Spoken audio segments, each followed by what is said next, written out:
Okay, this is a short video about the fuel system on my Ultima, as a number of people have asked about the design.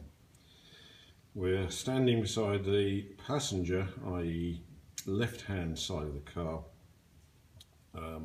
What you see in the centre of the video is the outlet from the tank where I've mounted a submersible pump.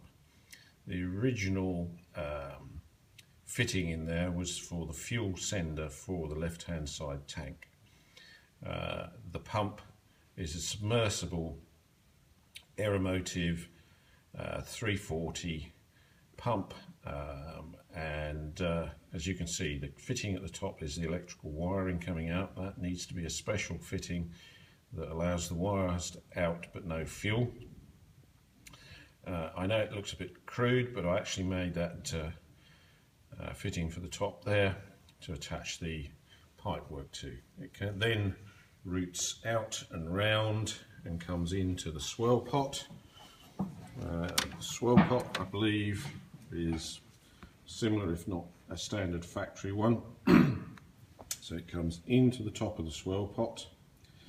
Then from the bottom of the swirl pot, I go straight into the Aeromotive A1000 fuel pump. I should have mentioned there is a gauze filter in the bottom of the tank on the pump down there, so it is going through a coarse filter before it comes up. It then routes round the back here and comes through the fine filter. Again, another Aeromotive product. And after the fine filter, I put a T in.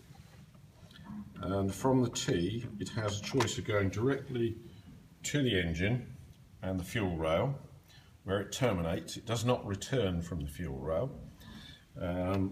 Or it goes to the pressure regulator, in which I've got a pressure sensor and a temperature sensor, both linked to my SPA dash, so that I can actually read fuel temperature and fuel pressure.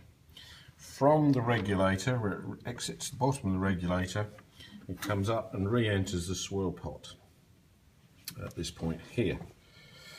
In the top of the swirl pot, the return to the tank has got a small restriction in it.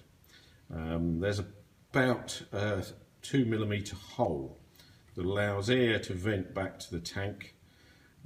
It also means that the tank pump isn't constantly pumping fuel to circulate it around the system.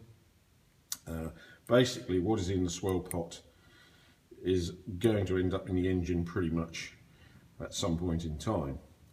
The only possible improvement I can think of to this system, and it does work, I have tried the car under full throttle and everything,